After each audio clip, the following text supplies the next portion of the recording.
찬송가 440장 함께 찬양하시겠습니다.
이제 교회와 일꾼과 사역들을 위하여, 또 온라인 예배와 비대면 사역들을 위하여, 그리고 나라와 민족을 위하여 다 함께 주여 부르짖고 합심하여 기도하겠습니다.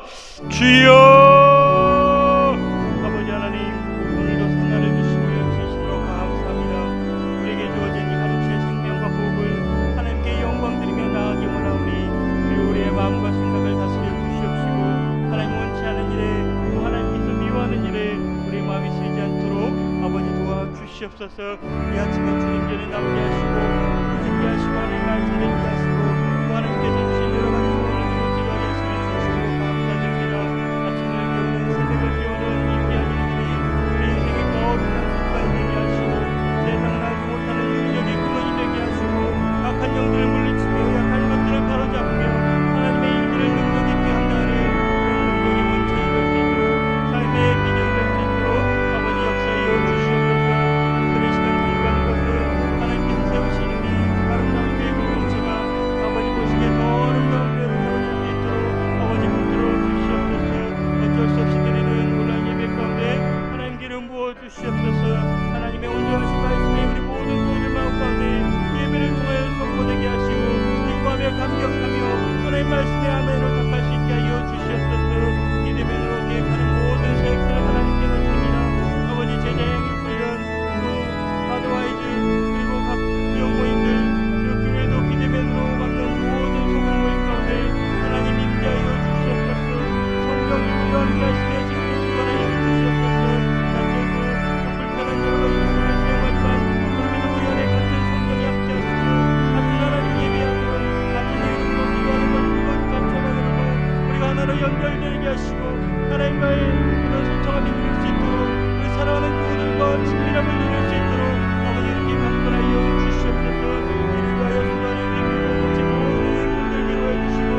앞으로 주시옵소서. 예수님 이름으로 간절히 기도드리옵나이다.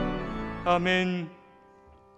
하나님께서 오늘 우리에게 주시는 말씀은 레위기 24장 1절로 13절까지 말씀입니다.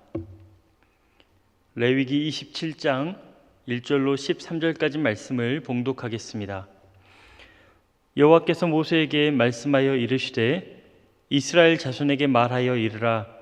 만일 어떤 사람이 사람의 값을 여호와께 드리기로 분명히 서원하였으면 너는 그 값을 정할지니 내가 정한 값은 20살로부터 60살까지는 남자면 성소의 세겔로 은 50세겔로 하고 여자면 그 값을 30세겔로 하며 5살로부터 20살까지는 남자면 그 값을 20세겔로 하고 여자면 10세겔로 하며 1개월부터 5살까지는 남자면 그 값을 은 5세겔로 하고 여자면 그 값을 은 3세겔로 하며 60살 이상은 남자면 그 값을 15세겔로 하고 여자는 10세겔로 하라. 그러나 서원자가 가난하여 내가 정한 값을 감당하지 못하겠으면 그를 제사장 앞으로 데리고 갈 것이요 제사장은 그 값을 정하되 그 서원자의 형편대로 값을 정할지니라. 사람이 서원하는 예물로 여호와께 드린 것이 가축이면 여호와께 드릴 때는 다 거룩하니 그것을 변경하여 우열간 바꾸지 못할 것이요 혹 가축으로 가축을 바꾸면 둘 다 거룩할 것이며 부정하여 여호와께 예물로 드리지 못할 가축이면 그 가축을 제사장 앞으로 끌어갈 것이요 제사장은 우열간의 값을 정할지니 그 값이 제사장의 정한 대로 될 것이며 만일 그가 그것을 물으려면 내가 정한 값에 그 5분의 1을 더할지니라. 아멘. 오늘은 간단한 성경 퀴즈로 말씀을 시작해 보겠습니다. 자, 다음 인물들의 공통점이 무엇입니까? 창세기의 야곱, 그리고 사사기의 입다, 그리고 사무엘상의 한나. 여러분에게 다 익숙한 인물들일 텐데 이들의 공통점이 무엇입니까? 바로 하나님 앞에 특별한 서원을 했던 사람들입니다. 야곱은 에서를 피해서 도망칠 때에 하나님께서 자기 고향으로 평안히 돌아오게 해주시면 11조를 드리겠다고 서원했습니다. 입다는 암몬과의 힘겨운 전투를 앞두고 만약 하나님께서 승리를 주시면 그리고 집에 돌아올 때에 자신을 가장 먼저 맞아주는 사람을 하나님께 바치겠다고 서원했습니다.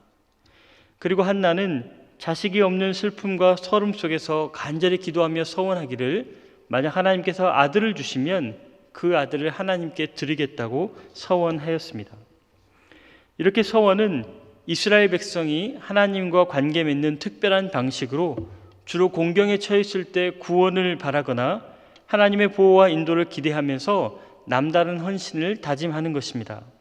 이를 통해서 그들은 하나님을 더 깊이 만나기도 하고 하나님과 뜻과 계획 가운데 동참하기도 하고 때로는 살아계신 하나님을 만방 가운데 드러내는 기회가 되기도 하였습니다. 하지만 서원은 다른 기타 신앙들의 행위처럼 의무적으로 요구되거나 또 적극적으로 권장되지는 않았습니다. 이런 서원을 공수표처럼 남발하지 않게 하기 위함이고 또 하나는 일단 서원을 한 후에는 반드시 지켜야 하는 강제성이 발휘되기 때문입니다. 서원을 하지 않는 것은 죄가 되지 않지만 이미 서원을 했다면 반드시 지켜야 하고 그 서원을 지키지 않는 것은 중죄로 취급되었습니다. 신명기 23장 21절로 23절 말씀입니다. 내 하나님 여호와께 서원하거든 갚기를 더디하지 말라. 내 하나님 여호와께서 반드시 그것을 내게 요구하시리니 더디면 그것이 내게 죄가 될 것이라. 내가 서원하지 아니하였으면 무죄하리라. 그러나 내 입으로 말한 것은 그대로 실행하도록 유의하라. 그래서 전도서에서는 서원을 하고 갚기를 더디하는 사람을 우매한 자라고 정의했고 잠언에서는 서원했으나 그것을 뒤엎는 사람들을 스스로 덫에 빠지는 사람이라고 표현하였습니다. 이렇게 서원은 자신의 믿음의 표현이자 그리고 하나님을 섬기는 방식으로서 아주 매력적이면서도 동시에 실수하기 쉬운 양날의 검과 같았습니다. 오늘 본문은 바로 그런 상황을 다루고 있습니다. 무엇을 하나님께 드리기로 서원하였으나 뒤늦게 마음이 바뀐 경우입니다.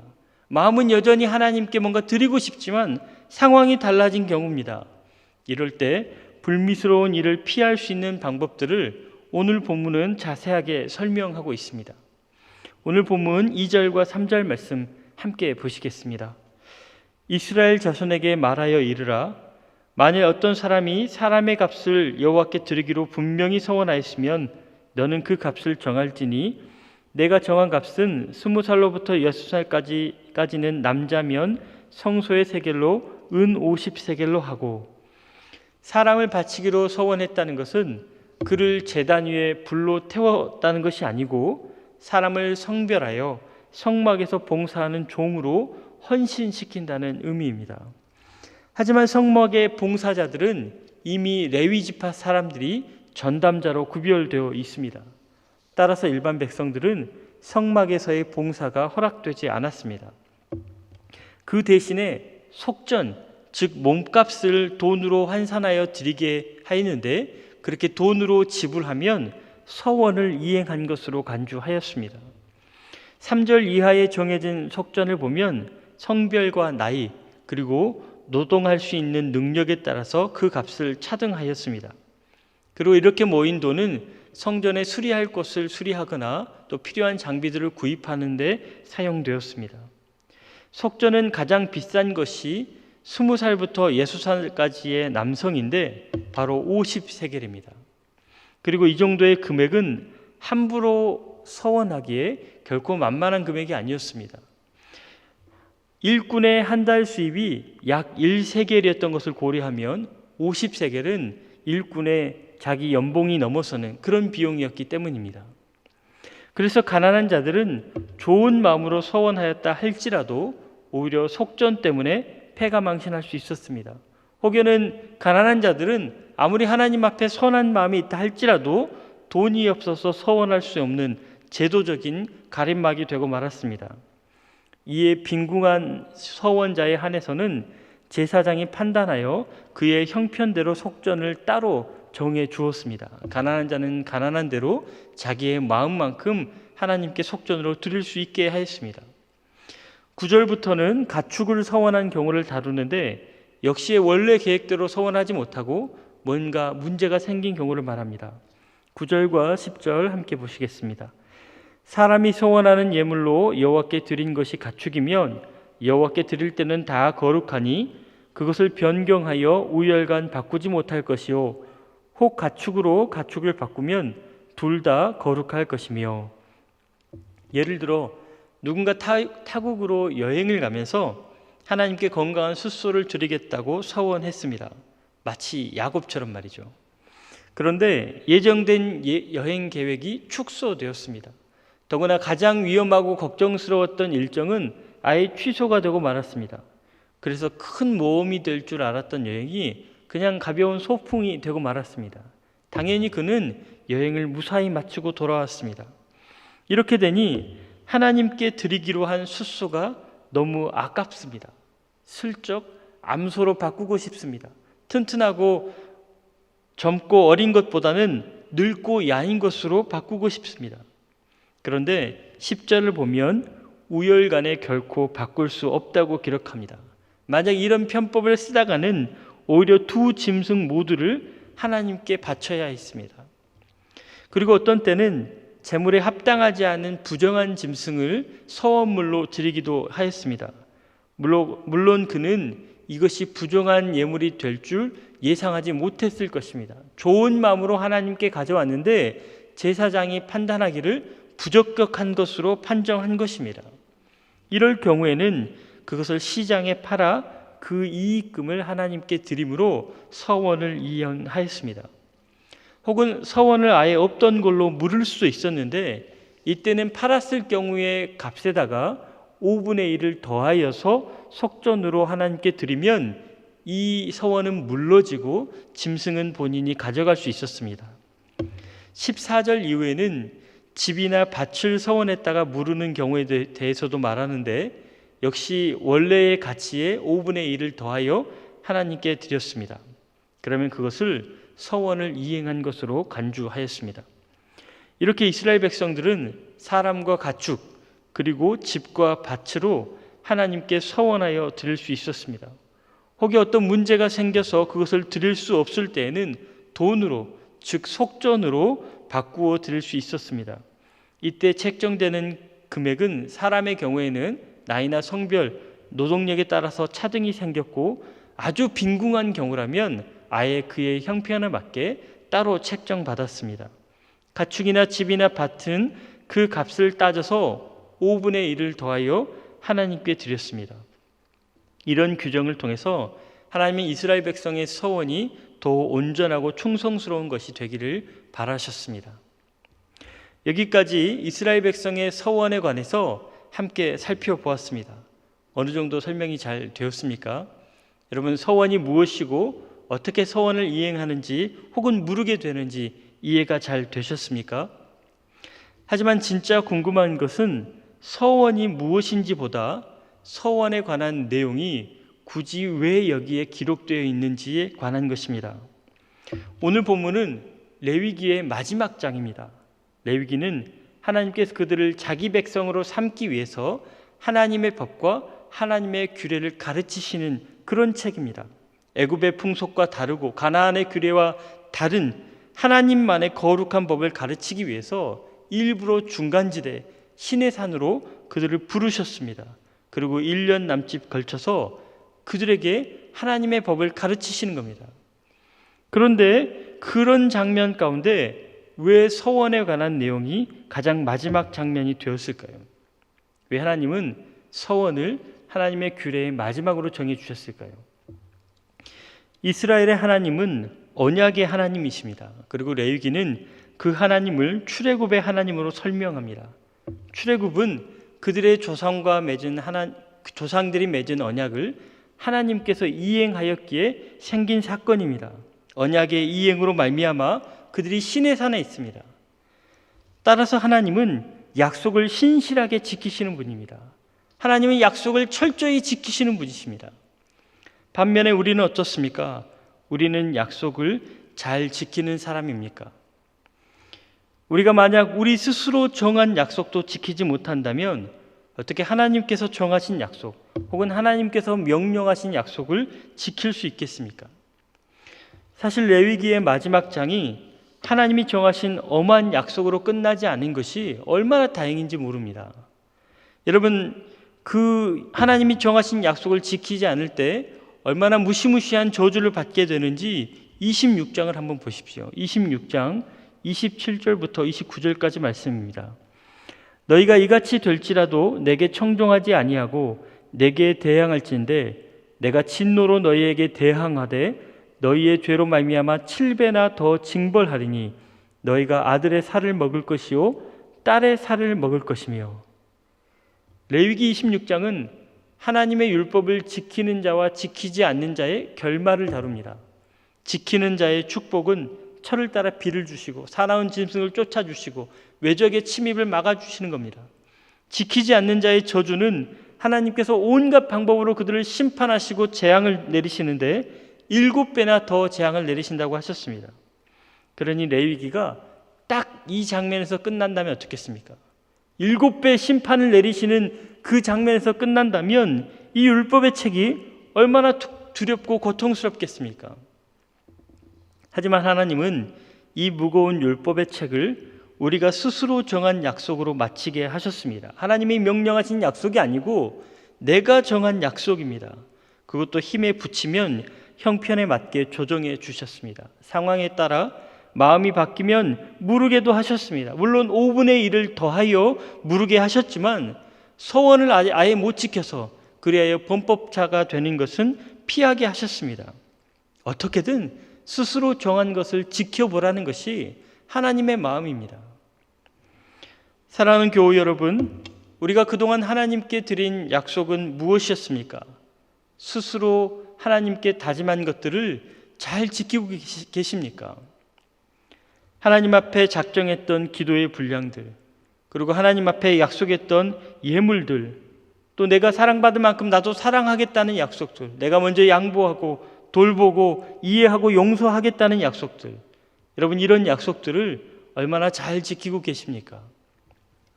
이제라도 처음 마음을 회복하십시오. 물론 이런 약속들을 지키는데 실패하고 실수할 수 있습니다. 그래서 완벽하지 않아도 됩니다. 하나님께서 우리의 형편에 맞춰 주시지 않습니까? 혹은 우리가 완전히 넘어지고 실패했다 할지라도 예수님께서 자기의 생명으로 속전을 치러 주셨지 않습니까?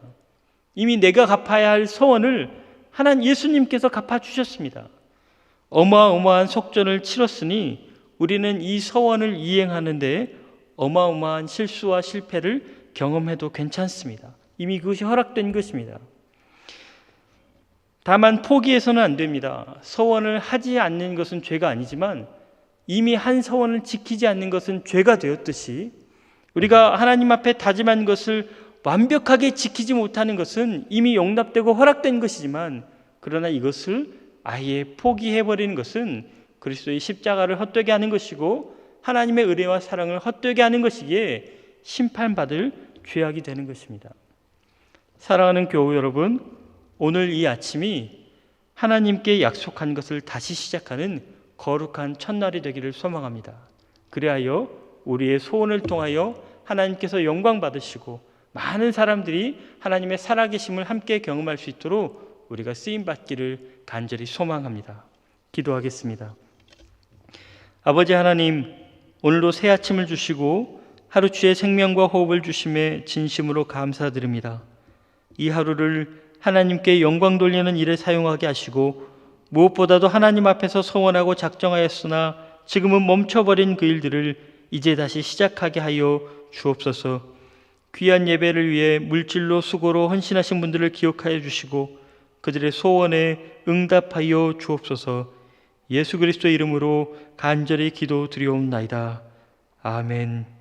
하늘에 계신 우리 아버지, 아버지의 이름을 거룩하게 하시며 아버지의 나라가 오게 하시며 아버지의 뜻이 하늘에서와 같이 땅에서도 이루어지게 하소서.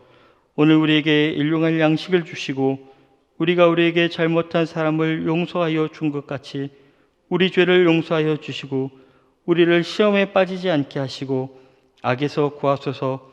나라와 권능과 영광이 영원히 아버지의 것입니다. 아멘.